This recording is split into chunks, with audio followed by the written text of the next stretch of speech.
ஏக இறைவனின் சாந்தியும் சமாதானமும் நம் அனைவரின் மீதும் உண்டாவதாக. எல்லா புகழும் இறைவன் ஒருவனுக்கே.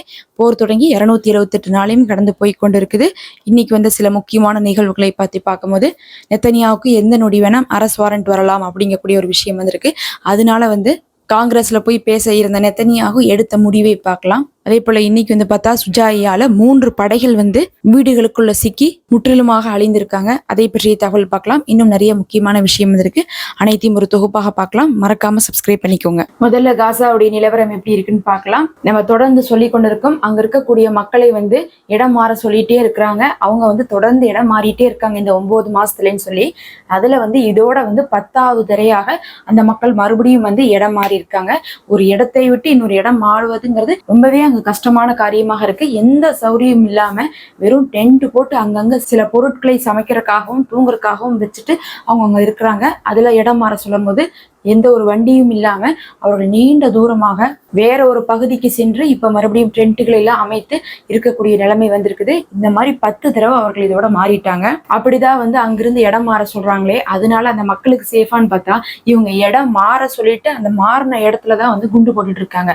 அதனாலதான் 38,000க்கும் அதிகமான மக்கள் இறந்திருக்காங்கன்னு சொல்லிட்டு பாலஸ்தீனத்துடைய சுகாதார அமைப்பே சொல்லி கொண்டிருக்கிறாங்க. பொதுவாக போர்ல எதுக்காக இடம் மாற சொல்லுவாங்கன்னா, பொதுமக்கள் காயமடையக்கூடாது, அந்த இடத்துல நாங்க தீவிரவாதிகளை இல்ல எதிரிகளை நாங்க அழிக்கிறோம், அதுக்காக இடம் மாற சொல்லுவாங்க. அந்த மாதிரி தான் இஸ்ரேல் ராணுவம் சொல்றதாக உலகத்துக்கு காமிச்சுக்கிறாங்க.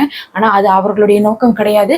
அவர்கள் அபு உபைதா அவர்கள் சொன்ன மாதிரி இடம் மாற சொல்லிட்டு மாறின இடத்து மேல போய் சேஃப் ஜோன்னு சொல்லியிருக்கக்கூடிய முகாம்கள், ஹாஸ்பிட்டல்கள், இன்னும் ஐநாவுடைய பள்ளிக்கூடம்னு சொல்லி அங்கெல்லாம் குண்டு போட்டு மக்களை கொண்டே இருக்காங்க. பாவம் அந்த அப்பாவி மக்கள். நாளைக்கு ஒரு இடத்துக்கு போனாலும் அந்த இடத்துல இருந்தும் மறுபடியும் அவர்களை மாறதா சொல்லுவாங்க.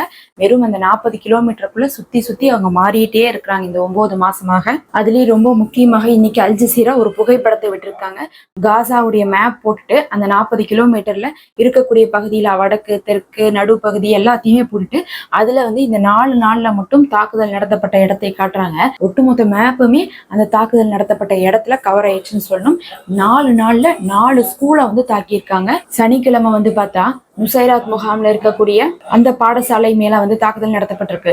ஞாயிற்றுக்கிழமை பார்த்தா காசா சிட்டில இருக்கக்கூடிய ஹோலி ஃபேமிலி அப்படின்னு சொல்லக்கூடிய ஒரு ஸ்கூல் மேலேயே தாக்குதல் நடத்தியிருக்காங்க. மறுபடியும் திங்கட்கிழமை நுசைராத் முகாம் பகுதியில் இருக்கக்கூடிய ஒரு ஸ்கூல் மேல தாக்குதல் பண்ணியிருக்காங்க. அடுத்து செவ்வாய்க்கிழமை பார்த்தா கான் யூனிஸ் பக்கத்தால் இருக்கக்கூடிய அபசான் அப்படின்னு சொல்லக்கூடிய இடத்துல இருக்க ஒரு ஸ்கூல் மேல நடத்திட்டு இருக்காங்க.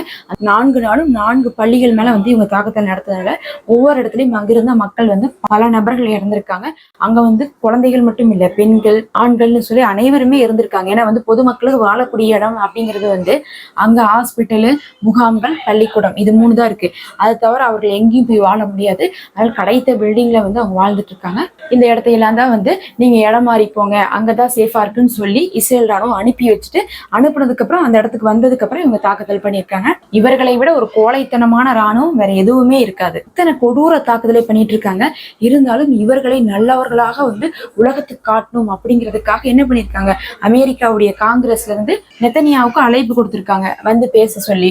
முக்கியமாக ஜோ பைடனுக்காகத்தான் இதை அவங்க செஞ்சிருக்காங்க. இப்ப அடுத்து எலெக்ஷன் வரப்போகுது. அந்த மாதிரி சமயத்துல இவங்க பேசும்போது என்ன ஆகுனா அது அங்க இருக்கக்கூடியவர்களுக்கு ஆதரவாக அமையும்னு சொல்லி. இருந்தாலும் பலரும் அங்க எதிர்த்து தான் இருக்காங்க. வரக்கூடாது, நெத்தனியாவு செய்யக்கூடிய காரியத்துக்கு அமெரிக்காவுக்கே வரக்கூடாது, பேசக்கூடாதுன்னு சொன்னாலும் அதனால ஒன்னும் மாற்றம் வரப்போறதுல அது நடக்கதான் போகுது. ஆனா இதுல ஒரு சிக்கல் இருக்குது. நேரடியாக இவங்க போய், ஆனா இதுல ரொம்ப முக்கியமான விஷயம் என்னன்னா, நம்ம ரொம்ப நாளாவே கேள்விப்பட்டுட்டு இருக்கோம், நெத்தனியாவுக்கு அரஸ்ட் வாரண்டை ஐசிஜே பிறப்பிக்க போறாங்க அப்படின்னு சொல்லிட்டு. இன்னும் அதுல இருக்கக்கூடியவங்க முக்கியமாகவே அவர்கள் ஏற்கனவே சொல்லிட்டாங்க, நெத்தனியாவை கொடுத்துருங்க, இனி அவ்வளவுதான், அவர் செஞ்சது தப்புதான் அப்படின்னு சொல்லிட்டு அவங்க ஐசிஜேல சொல்லியாச்சு. அதை எப்படி அமல்படுத்தலாம்னு அவங்க யோசிச்சுட்டு இருக்காங்க. கரெக்டா நெத்தனியாகு வெளியே வரும்போது நம்ம அதை அமல்படுத்தலாம். ஏன்னா இஸ்ரேலுக்குள்ள இருக்கும்போது அவரை போய் யாரும் போய் பிடிக்க முடியாது. அதே மாதிரி ரஷ்யாவுடைய அதிபர் புட்டின் மேலே இருந்தா ஐசிஜி அரஸ்ட் வாரண்ட் கொடுத்துருக்காங்க. கொடுத்தாலும் போய் ரஷ்யாவுக்குள்ள பூந்து யாராவது புட்டினை தூக்குவாங்கன்னா அப்படி தூக்க மாட்டாங்க. அதுக்கு பதிலாக ஐசிஜேல அங்கம் வகித்து கொண்டிருக்கக்கூடிய 126 நாடுகளுக்கு எங்கேயாவது போனா அந்த நாட்டுடைய கவர்மெண்ட் அவங்களை கண்டிப்பா அரெஸ்ட் பண்ணிடும். அதனால இப்ப என்னன்னா, அந்த தீர்ப்பு வந்துருச்சு. ஆனா அந்த தீர்ப்பை எப்ப அமலுக்கு கொண்டு வருவாங்கன்னு தெரியல. அதை நெத்தனியாகு கரெக்டா அமெரிக்காவுக்கு கிளம்பி போகும்போது வெளியே வந்திருக்காங்க. ஒரு இடத்துல இருந்து இன்னொரு இடத்துக்கு போய் லேண்ட் ஆகிறதுக்குன்னு சொல்லிட்டு ஒரு பெரிய டைம் எடுத்துக்கும். இப்ப காலையில கிளம்புறாங்கன்னா ஒரு சாயங்காலம் வரையுமாவது அவங்களுடைய டிராவல் இருக்கும். நடுவுல என்ன பண்ணுவாங்க, சில நாடுகள்ல இருக்கக்கூடிய அங்க இருக்க இருக்கக்கூடிய ஏர்போர்ட்ல எல்லாம் நிறுத்திட்டு ஃபிளைட்டுக்கு தேவையான ஃபியூல் எல்லாம் போட்டுட்டு எல்லா சர்வீஸ் எல்லாம் செக் பண்ணிட்டு தான் போவாங்க. ஒரே இடத்துல இருந்து இன்னொரு இடத்துக்கு அப்படியே முழுசாலாம் போயிட மாட்டாங்க, அங்கங்க நிறுத்துவாங்க. அப்ப அந்த மாதிரியான இடத்துல ஐசிஜேயுடைய தீர்ப்பு வந்துருந்துச்சுன்னா எந்த இடத்துல நிறுத்துறாங்களோ அங்க வந்து அரெஸ்ட் பண்ணிடுவாங்க. இது வந்து நெத்தனியாவை அரெஸ்ட் பண்ணணும் அப்படிங்கறதுக்காகத்தான் இதை இன்னும் வந்து வெளியே விடாம இருக்கிறாங்க அப்படின்னு சொல்லிட்டு சொல்லப்பட்டு இருக்கு. அதுக்கு பயந்துட்டு இப்ப இஸ்ரேல் பிரதமர் என்ன பண்ணிட்டு இருக்காங்க, வெளிநாடுகளுக்கு போறது கூட பிரச்சனையா இருந்துட்டு இருக்கு. இப்ப நெத்தனியாகு இஸ்ரேலை விட்டா வெளியே வந்து எல்லா நாடுகளுக்கும் ஃப்ரீயா பழையபடி போயிட முடியாது.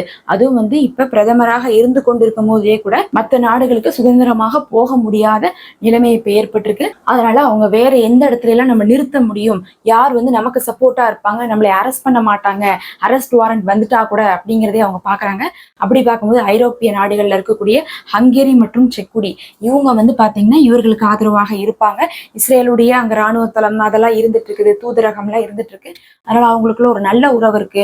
அங்க போய் நிறுத்தினோம்னா ஃபிளைட்டை அவங்க வந்து நம்மள அரெஸ்ட் பண்ண மாட்டாங்கன்னு சொல்லிட்டு அவங்களுடைய பிளானை அந்த மாதிரி மாத்திக்கிட்டாங்க. இங்கிருந்து கிளம்பி அங்க போய் நிறுத்துறோம், அங்கிருந்து அப்படியே என்ன பண்ணிடுறோம் ட்ரூவா வாஷிங்டனுக்கு போயிட்டு நம்ம வந்து மீட்டிங் எல்லாம் முடிச்சுட்டு அங்கிருந்து மறுபடியும் கிளம்பி வந்து அங்க லேண்ட் ஆயிட்டு இஸ்ரேலுக்கு வந்துடணும் அப்படிங்கிற மாதிரி இப்ப வந்து பிளானை போட்டுட்டு இருக்காங்க.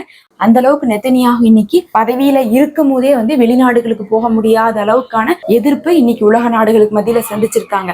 இந்த இடத்துலதான் யோசிச்சு பார்க்கணும், இஸ்ரேல் வந்து செஞ்சதெல்லாம் நியாயம், இஸ்ரேலை தாக்குனதுதான் கொடூரம் அப்படின்லாம் பேசிட்டு இருந்தவங்க இன்னைக்கு இஸ்ரேலுடைய பிரதமருக்கு தான் இந்த நிலைமை வந்திருக்குது. அத்தனைக்கு இவங்க தான் வந்து பார்க்கும் போது ஐசிஜே ஆகட்டும் ஐநாவாகட்டும் எல்லாமே இவங்க கண்ட்ரோல்ல தான் வச்சிருக்காங்க. ஆனா அதையும் மீறி ஓரளவுக்காவது உண்மைன்னு ஒரு விஷயம் இருக்குல்ல, அந்த உண்மையில பார்க்கும்போது இவர்கள் எவ்வளவு கொடூரமானவங்கன்னு சொல்லிட்டு இவர்களுக்கு கைதி வாரண்ட் கொடுக்குற அளவுக்கு இவங்க கொடுமைப்படுத்திருக்காங்க. ஏதோ 1-2 கூடிய எண்ணிக்கை கிடையாது, 40,000 மக்கள் இறந்துட்டாங்கன்னு சொல்லிட்டு பாலஸ்தீனத்துல இருந்து உறுதிப்படுத்துறாங்க. அது இல்லாம ஆய்வுல என்ன சொல்றாங்க, 1,80,000 மேல இறந்திருப்பாங்கன்னு சொல்றாங்க. அப்ப இத்தனை பேர் இறந்திருக்காங்க, 2 மில்லியனுக்கு மேல மக்கள் வந்து அலக்களிக்கப்பட்டு இருக்காங்க. இதையெல்லாம் உலகம் பார்த்துட்டே இருக்கு, உலகம் முழுவதுமே கண்டனம் எழுந்திருக்கு. அதன் காரணமா தான் நெத்தனியாகு இந்த மாதிரியான நிலைமைக்கு இப்ப தள்ளப்பட்டிருக்காரு. அதுலயும் இந்த போரெல்லாம் முடிஞ்சிருச்சுன்னா நெத்தனியா அவ்வளவுதான், உள்நாட்டுக்குள்ளேயே ஜெயில தான் இருக்கணும், வெளிநாட்டுலாம் வந்து எத்தி கூட பாத்திர முடியாது, எந்த நாட்டுக்குமே போக முடியாத அளவுக்கு நெத்தனியாவுக்கு நிலைமை வந்துடும். அவ்வளவு மோசமான கேவலமான இழிவான நிலைமையை இன்னைக்கு நெத்தனியாவுக்கு இந்த போர் கொடுத்துருக்கு. இததான் வந்து எல்லாரும் என்ன சொல்றாங்க, ஹமாஸ் இன்னைக்கு இஸ்ரேலை தனிமைப்படுத்திடுச்சு, எல்லா நாட்டையும் விட்டு இஸ்ரேலும் இஸ்ரேல் பிரதமர் இஸ்ரேல் ஆட்களாகட்டும் இஸ்ரேலுடைய இராணுவமாகட்டும் எல்லா விதத்திலையும் தனிமைப்பட்டு விட்டாங்க. அவர்கள் மேல இருந்த மதிப்பு மரியாதை, அவர்கள் மேல இருந்த யூதர்களை ஹிட்லர் கொன்னான்னு சொல்லியே வந்து என்ன பண்ணியிருந்தாங்க, இவங்க மேல வந்து ஒரு நல்லவங்க மாதிரி வந்து காட்டிட்டாங்க, நாங்க ஒரு அப்பாவிக, எங்களை எல்லாம் இப்படி எல்லாம் பண்ணாங்கன்னு சொல்லிட்டு இருந்தாங்க. அதெல்லாம் எந்த அளவுக்கு எண்ணிக்கையில உண்மைன்னு கூட தெரியாது, இவங்களே கதையை கட்டி விட்டு எல்லாத்திலையும் வந்து என்ன பண்ணியிருந்தாங்க, அனுதாபத்தை வந்து பெற்று வைத்திருந்தாங்க. இன்னைக்கு இவங்க செய்யும் போதெல்லாம் பார்க்கும்போது இந்த மாதிரி கொடூர புத்தி உள்ளவங்களை தான் வந்து ஹிட்லர் கண்டுபிடிச்சு கொண்டிருக்கான் அப்படிங்கிற அளவுக்கு வந்து பேசுற அளவுக்கு மாறிடுச்சு. நவீன ஹிட்லர்னு சொல்லி மக்கள் போராடி கொண்டே இருக்கிறாங்க. பதாகைகள்ல அவர்களுடைய முகத்தை வந்து ஹிட்லர் மாதிரியே வந்து என்ன பண்ணிருக்காங்க, மீசையெல்லாம் போட்டு, முகம் என்னமோ நெத்தனியாவதும் ஜோ பைடனோட தான், ஆனா வந்து அந்த உருவத்தை பார்க்கும்போது ஹிட்லர் மாதிரியே செஞ்சு இவர்கள் தான் இந்த நவீன காலத்துடைய ஹிட்லர்கள்னு சொல்லக்கூடிய அளவுக்கு எல்லா வித கொடூரத்தையும் இவர்கள் வந்து பண்ணியிருக்காங்க. அடுத்த தாக்குதலை பத்தி பார்க்கும்போது சுஜாயியா பகுதியில தான் கடுமையான தாக்குதல் நடந்து கொண்டிருக்குது. அங்கதான் என்ன பண்ணிட்டு இருக்காங்க, இஸ்ரேல் ராணுவம் வந்து ஊடுருவி தாக்குதல்ல செய்துட்டு இருக்காங்க. பதிலுக்கு நல்ல எதிர்வினையான தாக்குதலை தான் போராளிகளும் செய்து கொண்டிருக்காங்க. அங்க இருக்கக்கூடிய கட்டிடங்கள்ல தான் அங்க இருக்கக்கூடிய இஸ்ரேல் ராணுவம் போய் ஒளிஞ்சு கொண்டிருக்காங்க, பயந்துட்டு தாக்குதலுக்கு வந்து சமாளிக்க முடியாம. அதை வந்து என்ன பண்ணிருக்காங்கன்னா இன்னைக்கு ஹமாஸ் வந்து சிசிடிவிலாம் வந்து செட் பண்ணி வச்சிருக்காங்க, எங்கெங்க வராங்க எங்க போய் ஒளிறாங்கன்ட்டு. அந்த மாதிரி வந்து சில வீடுகளுக்குள்ள ஒவ்வொரு வீடுகளுக்குள்ளேயும் ஒவ்வொரு படையாக போய் ஒளிறாங்க. போராளிகள் பங்கர்ல இருந்து தான் வெளியேறுவாங்க. இவங்க வந்து சுதந்திரமாலாம் வந்து இஸ்ரேல் ராணுவம் போயிட முடியாது, அப்படி போனாங்கன்னா எந்த பக்கம் இருந்து தாக்குதல் வருதுன்னே தெரியாது. அதனால அவர்களும் வந்து இஸ்ரேல் ராணுவம் என்ன பண்ணுவாங்கன்னா நிலத்துலதான் நடந்துட்டு இருப்பாங்க, ஆனா மறைந்து பில்டிங்குள்ள ஒளிஞ்சு ஒரு இடத்த விட்டு ஒரு இடத்த தாண்டறதுக்கு அத்தனை சோதனையை செய்து விட்டு தான் அவங்க தாண்டுவாங்க. அந்த மாதிரி வந்து ஒரு பில்டிங்குள்ள ஒளிஞ்சிருக்கப்ப அதை வந்து சிசிடிவி கேமரால பார்த்துட்டு அந்த பில்டிங்கோட வந்து உள்ளக்குள்ள இருந்த படையை வந்து அழித்திருக்காங்க. அந்த மாதிரி 3 படைகள் 3 கட்டிடத்துக்குள்ள போனப்ப அழிக்கப்பட்டிருக்குன்னு சொல்றாங்க. படையினா ஒரு 10 நபர்கள் இருப்பாங்க, ரொம்ப அதிகமா இருக்க மாட்டாங்க, ஆனா 10 நபர்கள் வரையும் இருக்கிறதுக்கான வாய்ப்பு இருக்கு. இதுக்கு முன்னாடி கூட என்ன சொல்லிட்டு இருந்தாங்க, இஸ்ரேல் ராணுவத்துல இருக்கக்கூடிய தலைமை பொறுப்புல இருக்கவங்க, நம்மளுடைய நம்மளுடைய ஒரு 15 படைகள் என்ன ஆனாங்கன்னே தெரியல அப்படின்லாம் பேசிட்டு இருந்தாங்க. இந்த மாதிரி படையோட உள்ள போய் ஒட்டுமொத்தமா இறந்துருவாங்க. ஆனா ஒவ்வொரு நாளும் ஒரு 3 படம் 2 படம் காலி ஆகும்போது 15 படம் இதுல கணக்குலயே வராது. உள்ளக்குள்ள சுரங்கத்துக்குள்ள போயிருக்கலாம், அங்கேயே வெடி வச்சு அப்படியே அவர்களை கொண்டிருக்கலாம். இவங்க எல்லாம் பார்த்தா கணக்குக்கே வர மாட்டாங்க. அதான் சொல்றாங்க, எங்களுடைய ஒரு 15 படை காசாக்குள்ள போனவங்க இன்னும் இங்க இருக்கிறாங்க, என்ன ஆனாங்கன்னு கூட தெரியல அப்படிங்கிறாங்க. மத்தவங்க எல்லாம் இருக்கிறாங்க, இறந்துட்டாங்க, அடிபட்டுட்டாங்கன்னு தெரியுது. இவங்களெல்லாம் தெரியலைங்கிற அளவுக்கு எல்லாம் 15 படை இருக்கு. இன்னைக்கு இப்படிதான் ஒரு 3 படை இறந்திருக்காங்க. இவங்கள எந்த அளவுக்கு செத்துட்டு இருக்காங்க அப்படிங்கறது நம்ம புரிஞ்சுக்கிறதுக்கு லெபனான்ல இன்னும் இஸ்ரேல் தொடங்க முடியாம திணறிட்டு இருக்கிறதே நம்ம சாட்சியை எடுத்துக்கலாம்.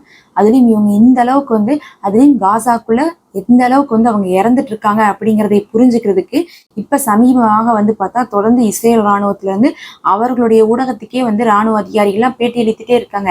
இத்தனை பேர் இறந்துட்டாங்க, எங்களால சமாளிக்க முடியல, தெற்கு லெபனான்ல போற ஆரம்பிக்கிறதுக்கு எங்களுக்கு ஆட்கள் வேணும்லாம் இவங்க 10,000 பேர்த்த கேட்டிருக்காங்களாமா. அப்ப 10,000 பேர்த்த ஆட்களை சேர்த்தக்கூடிய அளவுக்கு இறப்பு அங்க ஏற்பட்டிருக்கு. ஆனா அதையெல்லாம் மறைத்து கொண்டுதான் இருக்கிறாங்க. லெபனான் மேல போர் செய்யற கூட போதுமான அளவுக்கு இவர்களுக்கு ஆட்கள் கிடையாது. அதுலயும் இன்னைக்கு அல் ஜசீரா ஒரு வீடியோ வெளியிட்டு இருக்காங்க, ஃபுல்லா ட்ரோன் ஷாட்.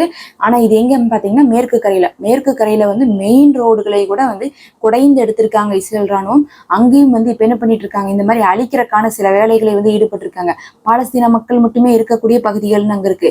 அங்க எப்படின்னா இங்க மாதிரி கிடையாது. அங்க செட்டிலர்ஸ்க்கு தனியா பகுதி இருக்கு, பாலஸ்தீன முஸ்லீம்களுக்கு தனியா பகுதி இருக்கு. அந்த மாதிரி தனித்தனி பகுதிகள் இருக்கு. அதனால குறி வச்சு முஸ்லீம் மக்கள் இருக்கக்கூடிய பகுதிகளை தாக்குதல் படுத்திட்டு இருக்காங்க. அதுல ஒரு மெயின் ரோட்டவே ஒரு சைடு ஃபுல்லாவே நீண்ட தூரத்துக்கு அழிச்சு வச்சிருக்காங்க. பொதுமக்கள் எல்லாம் ஒரு ஓரமாக வாகனத்துல போகக்கூடிய காட்சிகள் வந்திருக்கு. அதுலயும் இன்னைக்கு வியாழக்கிழமை வந்துருச்சு. வியாழக்கிழமை வந்துட்டாவே என்ன பண்ணிருவாங்கன்னா மஸ்ஜிதுல் அக்ஸால இஸ்ரேலுடைய போலீஸ் போய் நின்னுப்பாங்க. நின்னுட்டு இன்னைக்கு யாரெல்லாம் தொழுக வராங்க, நாளைக்கு யாரெல்லாம் தொழுக வராங்கன்னு பார்த்துட்டு அவர்களை விரட்டுறதுதான் அவர்களுக்கு அங்க வேலை. வெஸ்ட் பேங்க்லயும் அவர்களால் முடிந்ததை அங்கங்க செஞ்சுட்டு இருக்காங்க. எப்ப வேண்டாம் அங்கேயும் தாக்குதல் ஆரம்பிக்கலாம். ஆனா அத்தனையும் ஒரே நேரத்துல இஸ்ரேலால செய்ய முடியாதுங்கிறனாலதான் பெரிய லெவல்ல தாக்குதல் பண்ணாம அங்கங்க அப்பப்ப முக்கியமான சில தாக்குதலை மட்டும் இஸ்ரேல் பண்ணி கொண்டிருக்கிறாங்க. அங்க இருக்கக்கூடிய படைகளும் அவர்களை எதிர்த்து போராடி கொண்டிருக்கிறாங்க. இதெல்லாம் தான் முக்கியமான செய்திகள். நம்ம அடுத்த ஒரு காணொலியில இன்னும் சில தகவல்களோடு உங்களை சந்திக்கலாம். தொடர்ந்து இணைந்திருங்கள்.